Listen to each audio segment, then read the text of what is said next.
தற்போது நம்மோடு இணைகிறார் அகில இந்திய பாரம்பரிய மீனவர் சங்கத்தினுடைய தலைவர் தோழர் மகேஷ். மகேஷ் வாங்க. மகேஷ், இப்போ நாம் எல்லாம் பேசிகிட்டு இருக்கோம். இப்போ நீங்கள் தமிழ்நாட்டில் இந்த விவகாரங்களில் பல்வேறு விவகாரத்தை பார்த்துக்கிட்டு இருக்கீங்க. இப்போ என்ன நடக்குது? இப்போ இது எப்போ பார்த்தாலும் பேச்சு பொருளாக வருது. என்ன தான் நடக்குது, என்ன நடக்கணும்? அதாவது பார்த்தீங்கன்னா 2011 வரைக்கும் மீனவர் படுகொலை அப்படின்ற விஷயம் மிகப்பெரிய அளவில் இருந்துச்சு. எந்த நாட்டிலையுமே பார்த்தீங்கன்னா ஒரு நாட்டு மீனவர்களை இன்னொரு நாடு சுட்டுக் கொள்றதுன்றது நடைமுறையில் கிடையாது. இன்னொரு நாட்டினுடைய அது எல்லை தாண்டி மீன் பிடிக்கிறதுன்றது அதாவது குறுகிய எல்லை பகுதிகளில் இப்போ கூட நீங்கள் கல்ஃப் கண்ட்ரிஸுக்குள்ளே போனீங்கன்னா ஈரான் நாட்டு கடற்பகுதிக்குள்ள அந்த சுற்றி இருக்கக்கூடிய பஹ்ரைன், கத்தார், சவுதி இப்படியான நாடுகளில் இருக்கக்கூடிய மீனவர்கள் மீன் பிடிச்சிட்டு போகிறத நீங்கள் பார்க்க முடியும். குவைத்தில் இருந்து மீனவர்கள் பக்கத்து நாடுகளில் போவாங்க.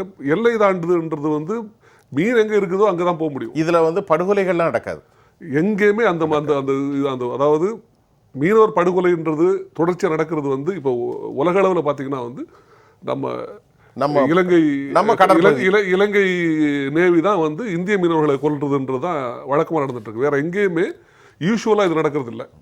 விதிவிலக்குகளாக ஏதாவது ஒரு விஷயங்கள் நடக்கும். அது அதோட பின்னணி வேற ஏதாவது காரணங்கள் கூட இருக்கலாம். மீன்பிடித்தல் ஒரு மீன் பிடிக்கிறான்றதுக்காக சுட்டுக் கொள்றது எங்கேயுமே நடக்கிறது கிடையாது. ஒரு போதைப் பொருள்ல போனவன சுட்டிருப்பாங்க, மாறி அது வேற. ஒரு கடத்தலோ மற்ற விஷயங்களோ நடக்கிற இடங்கள்ல நடக்கக்கூடிய இருக்கும்.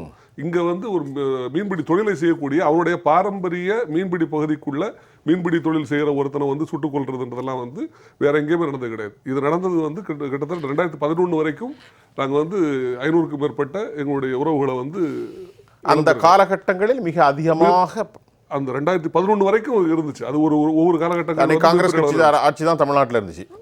காங்கிரஸ் ஆட்சி காலத்துல தான் இது இந்த படுகொலைகள் நிறுத்தப்பட்டது. அன்னைக்கு இங்க பாத்தீங்கன்னா மாநிலத்துல அம்மா புரட்சி தலைவி அம்மாவுடைய ஆட்சி, அவர்களுடைய நெருக்கடி, அவர்கள் கொடுத்த அழுத்தத்தின் காரணமாகத்தான் அன்னைக்கு மீனவர்களுடைய உயிர் படுகொலைகள் நிறுத்தப்பட்டதுல அவங்களுடைய பங்களிப்பு மிக பெருசு.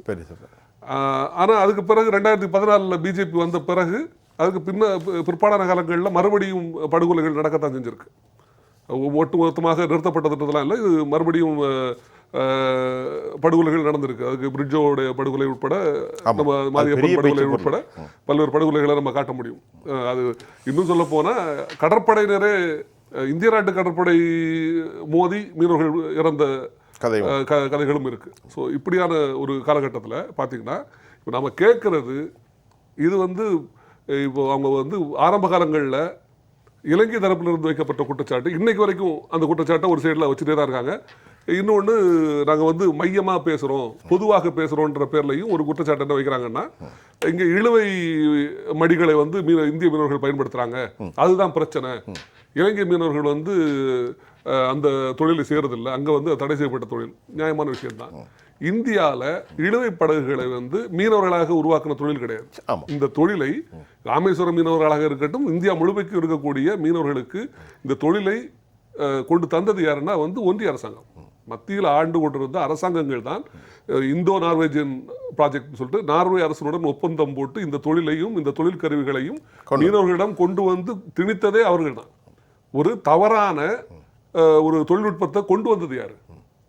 இதை கொண்டு இத்தனை ஆண்டு காலமாக ஒரு 50 ஆண்டுகளாக அவன் அந்த தொழிலில் இறங்கி அந்த தொழில் செஞ்சுட்டு இருக்கிறான். அவனை ஒரே நாளில் நீங்கள் இது பண்ண முடியாது, மாற்று தொழிலுக்கு கொண்டு போக முடியாது. நான் எனக்கு தெரிஞ்சு நான் தொலைக்காட்சி விவாதங்களில் பேச ஆரம்பித்த இந்த ஒரு 15-16 ஆண்டுகள் காலகட்டங்கள்லேயே இது விவாத பொருளாக போயிட்டு இருக்கு. இன்னைக்கு வரைக்கும் நீங்கள் படிப்படியாக இந்த தொழிலை நிறுத்தி இருக்கலாமே. இந்த 15 ஆண்டு காலத்திலேயாவது இந்திய அரசாங்கம் ஏன் இந்தியா முழுக்க, இப்போ இது இலங்கை மீனவர்களுக்கான பிரச்சனை மட்டும் கிடையாது, ஆல் இந்தியா லெவல். இப்போ இந்தியா முழுமைக்கு இருக்கக்கூடிய கடற்பகுதிகளும் ட்ராலஸ்னால பாதிக்கப்படுது. நீங்க ஏன் அதுக்கான மாற்று தொழில்களை நீங்க ட்ராலஸை கொண்டு மீனவர்கள்ட்ட கொடுக்க முடிஞ்சதில்லை? அதனுடைய மாற்று தொழிலை ஏன் இந்தியா முழுக்க நீங்க அறிமுகப்படுத்தலை? மாற்று தொழில் இப்போ ட்ராலஸ்ன்னு சொல்றீங்க, இழுவை, அதைத்தான் இலங்கையில் உள்ள நம்முடைய தொப்புள்குடி உறவுகள் அதைத்தான் சொல்றாங்க. அதற்காக போராட்டத்தை முன்னெடுப்பதும், நான் இங்கிருந்து உதயன் பத்திரிகை என்ற பத்திரிகையினுடைய தொடர்ந்து கட்டுரை எழுதக்கூடியவன், இதற்காகவே தனியாக அந்த மீனவர்கள்ட்ட கேட்குறேன். அவங்களே சொல்கிறாங்க வேறு எந்த பிரச்சனையும் இல்லை, இதுதான் பிரச்சனை. இல்லை, அது உண்மை கிடையாது. நான் அதை தான் சொல்ல வரேன். வெளியே இப்படியான விவாதத்தை பேசுகிறாங்களே தவிர, ஆனால் உண்மையான விவகாரம் அது இல்லை. இப்போ கூட பார்த்தீங்கன்னா இப்ப நாட்டு படகுகள் எத்தனை பேர் இன்னைக்கு கைதாகிருக்காங்க? 60க்கும் மேற்பட்ட நாட்டு படகு மீனவர்கள் கைதாகிருக்காங்க இந்த 2 மாத இடைவெளியில. நாட்டு படகுகள் 8 நாட்டு படகுகள் வந்து கைதாகிருக்கு. ராமேஸ்வரம் பாம்பன் பகுதியிலிருந்து சென்ற நாட்டு படகுகள் கைதாகிருக்கு. இன்னைக்கு நாட்டு படகுன்னா அப்ப சம்மந்தமே இல்லையே. அதுதான் நாட்டு படகுகள், சாதாரண நாட்டு படகுகள் அவர் யாருக்கும் எந்த பிரச்சனையும் கிடையாது. அதே போல இந்த மாற்று தொழிலாக சொல்லக்கூடிய ஆழ்கடல் விசைப்படகுகள் இருக்கு இல்லையா, இப்போ தருவைக்குளத்திலிருந்து கைதாக இருக்கக்கூடிய மீனவர்கள், தூத்துக்குடி மீனவர்கள் சொல்லிட்டு குறிப்பிடக்கூடியது தருவைக்குளத்திலிருந்து சென்ற மீனவர்கள். 22 மீனவர்களுக்கு அவங்களுக்கு வந்து 3.5 கோடி ரூபாய் அபராதம் விதிச்சிருக்காங்களே, அது எந்த மீனவர்கள்? அவங்க அதான் கேக்குறேன். அவங்க வந்து ஆழ்கடல், அதாவது பாரம்பரிய மீன்பிடி தொழில் செய்யக்கூடிய நாட்டு படகு, நாட்டு படகுல விசைப்படகு. ஆனா அவங்க செய்யக்கூடிய தொழில் என்னன்னு கேட்டீங்கன்னா வந்து அதான் ஆழ்கடல் விசைப்படகுன்றது இது இருக்கு இல்லையா. மாற்றாக மகேஷ், நம்ம நேயர்களுக்கு தெரியுற மாதிரி நாட்டுன்னா கட்டுமரம், நாட்டு படகுன்றது வந்து சிறிய படகு, சிறிய படகு கட்டுமரத்துக்கு பதிலாக இப்போ பயன்படுத்தி கட்டுமரம்ன்றது கிடையாது, ஃபைபர் படகு. நாட்டு படகுக்கு, அதாவது கட்டுமரத்துக்கு இணையான இப்போ புது தொழில்நுட்பத்தில் ஃபைபர் வேற அடுத்த கட்டம். ஃபைபர்ன்றத நாட்டு படகு தான், கட்டுமரத்துக்கு பதிலாக இதை பயன்படுத்தி. இவங்க சொல்வது ராட்சச இழுவை, இது இழுவை படகுன்றது வேற. இப்ப இழுவை படகுக்கு மாற்றாக கொண்டு வரக்கூடிய திட்டம் தான் வந்து பாத்தீங்கன்னா ஆழ்கடல் தொழில். இப்ப அந்த ஆழ்கடல் தொழில் செய்யக்கூடிய மீனவர்களை தான் வந்து இந்த கைது பண்ணி 3.5 கோடி ரூபாய் ஃபைன் போட்டாங்க. இவங்களுடைய பிரச்சனை இந்த தொழிலா அப்படின்னு பாத்தீங்கன்னா அது இல்ல. இவங்களுடைய பிரச்சனை இன்னும் நீங்க உள்ள பாத்தீங்கன்னா, இலங்கையில ஓட்டு இப்ப எலெக்ஷன் வருது, 21ஆம் தேதி எலெக்ஷன் இருக்கு, செப்டம்பர். எலெக்ஷனுக்கு முன்னாடி இதை ஒரு பேசு பொருளாக்கி இதன் மூலமாக ஓட்டுக்களை அறுவடை செய்வதுன்றது அவங்களுடைய ஒரு நோக்கமா இருக்குது. அதுக்காக மீனவர்களை கைது பண்ணி, சும்மா ஒட்டுமொத்த மீனவர்களை கைது பண்ணி அவங்க மேல வந்து ஃபயரை போடுறதுன்ற ஒரு இதை வந்து பண்ணிட்டு இருக்காங்க, அங்க இருக்கக்கூடிய ஓட்டுக்களை வாங்குறதுக்காக.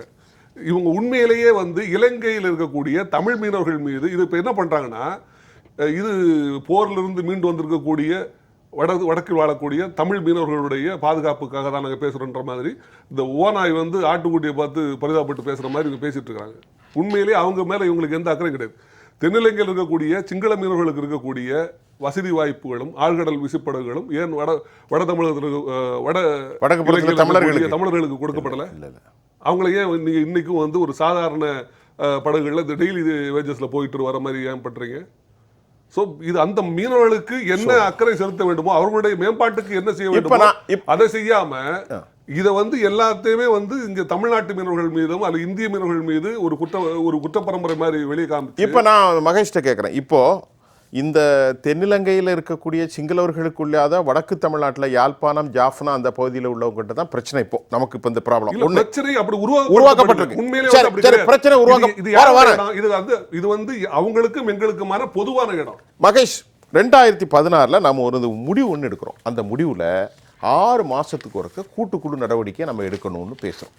2020 வரைக்கும் அங்கங்கே கொஞ்சம் நடந்துச்சு. அதில் தமிழகத்தினுடைய பிரதிநிதிகளும் கலந்துக்கிடணும், அரசு பிரதிநிதிகள், எக்ஸ்டர்னல் அஃபேர்ஸ்லேருந்து வரணும், இலங்கையிலேருந்து வரணும். இதில் ஏற்படுகிற சில சரிநிகர் இல்லாத பிரச்சனைகளை பேசி தீர்ப்போம், ஒரு ரெசிப்ரோகேஷன். ஆனால் அந்த கூட்டுக்குழு கடந்த 4 ஆண்டுகளுக்கு 5 ஆண்டுகளாக நடக்கவே இல்லை. இதுக்கு யார் பொறுப்பு? இதுக்கு மத்திய அரசாங்கம் இதில் வந்து அக்கறை செலுத்தல்ன்றதை நான் சொல்ல வரேன். இதில் என்னன்னா, இது முழுக்க மத்திய அரசாங்கத்தினுடைய அக்கறையின் பால் எடுக்க வேண்டிய ஒரு விஷயம். இது வந்து வெளிவிவகாரத்துறையும் சரி, மீன்வளத்துறையும் சரி, மத்தியில் இருக்கக்கூடிய மீன்வளத்துறையும் சரி, மத்திய அரசாங்கமும் சரி, எல்லாமே வந்து எங்களுக்கு தொடர்ச்சியாக வாக்குறுதி கொடுத்துருக்காங்க. கடல் தாமரை மாநாட்டில் வந்து ஆட்சி அமைக்கிறதுக்கு முன்னாடி என்ன பேசுனீங்க, இன்னைக்கு என்ன நடந்துட்டு இருக்குது? ஒரு சுண்டக்கா நாடு தோழர் சொன்ன மாதிரி வந்து சுண்டக்கா நாடுனாலும் அதுக்கு ஒரு சாவரினிட்டி இருக்கு இல்லையா, நம்ம அதை முக்கியத்துவம் கொடுக்குறோம். நாம கஷ்டப்படும் போது 2 பில்லியன் கொடுத்துருக்கிறோம், நிறைய விஷயங்கள் செய்யறோம். அவர்களுக்குள்ள ஒரு நீங்க வந்து உலக வல்லரசு, இன்னைக்கு இந்தியான்றது உலக வல்லரசுன்ற மாதிரி வந்து ஒரு ப்ரோபகண்டா பண்ணிட்டு இருக்கும்போது, நம்மளை பொறுத்த வரைக்கும் நம்ம கிட்ட இருக்கக்கூடிய ஒரு கடற்படையாக இருக்கட்டும், அல்லது வந்து தரைப்படையாக இருக்கட்டும், அல்லது வான்படையாக இருக்கட்டும், நாம வந்து நம்ம லெவல்ன்றது எங்கேயோ இருக்குது. இந்திய அரசாங்கன்றது வந்து இன்னைக்கு வந்து உலக வல்லரசுகளுக்கு இணையான ஒரு லெவலில் இருக்கும்போது ஒரு சாதாரண நாடு தான் நமக்கு இலங்கைன்றது. அப்படி இருக்கும்போது அந்த இலங்கை நாட்டினுடைய பொருளாதாரத்துக்கு நாம காசு கொடுக்குறோம், தொடர்ச்சியாக அவங்களுக்கான கடற்படை பயிற்சிகளை வந்து நாம கொடுத்துட்டு இருக்கிறோம். இந்த மீனவர்கள் படுகொலைகள் ஒரு சைடுல நடக்கும் பொழுதும் இன்னொரு பக்கத்துல வந்து கடற்படை பயிற்சிகளை வந்து இந்திய அரசாங்கம் கொடுத்துட்டு தான் நேர கேட்கிறேன். அப்போ மத்திய அரசு தமிழ் மீனவர்கள் மீது, இந்திய மீனவர்கள் அல்ல, தமிழக மீனவர்களின் மீது, தமிழ் மீனவர்களின் மீது மாற்றாந்தாய் மனப்பான்மையோடு ஒரு பார்வை இருக்கிறதா? இல்ல, என்ன பொறுத்த வரைக்கும் கேட்குறோம். இல்லை, நானும் கேட்குறேன், நானும் சொல்றேன், இது வந்து தமிழ் மீனவர்கள் கிடையாது. மீனவர்கள் மீது அவங்க அக்கறை இல்லாமல் இருக்கிறாங்க. அவங்கள பொறுத்து இந்திய மீனவர்கள் மீதே அக்கறை கிடையாது. இது வந்து நான் இது தமிழ் மீனவர், இந்திய இதில் வந்து ஒரு தெலுங்கு மீனவர்ன்றதுனாலும் அவங்களுக்கு இதே நிலைமை தான் இருக்கும். இதை வந்து நாம தான் பிரிச்சு பேசிட்டு இருக்கிறோமே தவிர அவங்களுக்கு வந்து ஒட்டுமொத்தமாக மீனவர்கள் மீது அக்கறை இல்லைன்றதா ஒட்டுமொத்தமாக இந்தியாவில் இந்த மீனவர்களுக்கும் மீனவர்கள் மீது அக்கறை இல்லைன்னு தான் நான் பார்க்குறேன். இதில் வந்து நான் பிரித்து பேச விரும்பலை. சரி மகேஷ், உங்களுடைய நிறைவு கருத்து. இல்லை, இந்த எல்லை தாண்டி மீன் பிடிக்கிறாங்க அப்படின்றதுல வந்து எங்களுக்கு வந்து உடன்பாடு இல்லை. இது எங்களுடைய எல்லை அப்படின்றது வந்து பாக்வளைகுடா பகுதியை பொறுத்த வரைக்கும் இது இரு நாட்டு மீனவர்களுக்குமான பொது பகுதி. நாம் இதுக்கு முன்னாடி நடந்த பேச்சுவார்த்தை 2011 நடந்த பேச்சுவார்த்தையாக இருந்தாலும் சரி, அதுக்கு பிறகு வந்து அதிகாரப்பூர்வமாக அரசு நடத்திய ஜனவரியில் 2014 நடந்த முதல் பேச்சுவார்த்தையாக இருந்தாலும் சரி, அதுக்கு பிறகு நடந்த பேச்சுவார்த்தைகளையும் சரி, இரு நாட்டு மீனவர்களுமே தரப்பிலுமே பேசப்பட்ட விஷயம் என்னென்னா, அது அதுவும் குறிப்பாக இந்தியா தரப்பிலிருந்து எங்களுடைய சார்பாக பேசப்பட்ட விஷயம் என்னென்னா, இது இரு நாட்டு மீனவர்களும் பொது பயன்பாட்டு பகுதியாக அதை பயன்படுத்தணும் அப்படின்றது தான் அதனுடைய ஒப்பந்தத்தில் அரசாங்கங்களுடைய முன்னிலையில் நடந்த பேச்சுவார்த்தை. அது அங்கேயே நாங்கள் குறிப்பிட்ட விஷயம் என்னன்னா, இது இரு நாட்டு மீனவர்களும் இந்த பாக்வளைகுடா பகுதியை பயன்படுத்த வேண்டும். இதற்காக ஒரு டைம் டேபிள் மாதிரி, இந்த நாட்களில் நீங்க தொழில் பண்ணல, இந்த நாட்களில் நாங்க தொழில் பண்ற மாதிரி, அது மாதிரி கூட நம்ம பயன்படுத்தலாம் அப்படின்ற விஷயம். அதே மாதிரி இந்த இழுவை படகுகள்ல இருந்து மாற்று தொழில்ன்றது வந்து டீப் சி ஃபிஷிங் அந்த மாதிரியான விஷயங்களை வந்து நடைமுறைப்படுத்துறது எல்லாமே வந்து அதில் விவாதிக்கப்பட்டது. அதுக்கான தீர்மானங்கள் எடுக்கப்பட்டது. அது அடுத்தடுத்த கட்டத்துக்கு நகராமல் போனதுல வந்து அரசாங்கத்துக்கு இதுல இந்த அக்கறையின்மையை தான் காரணமாக சொல்ல முடியும். நம்ம ஒன்றிய அரசாங்கம் இதுல வந்து கவனம் எடுத்து செஞ்சு முடிச்சிருக்கணும். இவ்வளவு நாட்கள்ல வந்து இதற்கான பேச்சுவார்த்தைகள் எதுவுமே வந்து சமீப காலங்களில் இப்போ அந்த 6வது சரத்துல கச்சத்தீவு சுற்றி இருக்கக்கூடிய அந்த கடல் வளம் ஆழமான விஷயத்துல 500 கிலோமீட்டர் 2 நாட்டு மீனவர்களுக்கு பொதுவானதான் தான் இருக்கு. உரிமை இருக்கு. மீனவர்கள் அங்க செல்வதற்கு எந்த விதமான தடையும் இல்லை. இதுல வந்து வேற நடுவுல பாத்தீங்கன்னா வந்து இப்போ புதுசா ஒரு பூகம்பத்தை கிளப்பியிருந்தாங்க. கச்சத்தீவை கொடுத்துட்டு வேர்ல்ட் பேங்கை வந்து இந்தியா வாங்கிருச்சுன்ற மாதிரி கன்னியாகுமரி மாவட்டத்தில் கிளப்பி விட்டாங்க. அப்படி ஒரு விஷயமே கிடையாது. வேர்ல்ட் பேங்க்ன்றது நீங்க இன்னைக்கு கூட நீங்க பாருங்க, வேர்ல்ட் பேங்க்ன்றது இந்தியாவுடைய கடல் பகுதிக்குள்ள இருக்கக்கூடிய பகுதி கன்னியாகுமரி. அது அந்த பகுதியில இலங்கை மீனவர்கள் இன்னைக்கு வந்து தொழில் பண்ண தான் செய்யறாங்க. நாம எதுவுமே அதை தடுக்கிறது இல்லை. எங்களை பொறுத்த வரைக்கும் இலங்கை மீனவர்கள் இங்க வரக்கூடாதுன்றதெல்லாம் எங்களுடைய கருத்து. எந்த நாட்டு மீனவர்களையும் கடற்பகுதியில் வந்து தடுக்கணுன்றதெல்லாம் எங்களுடைய கோரிக்கையே கிடையாது.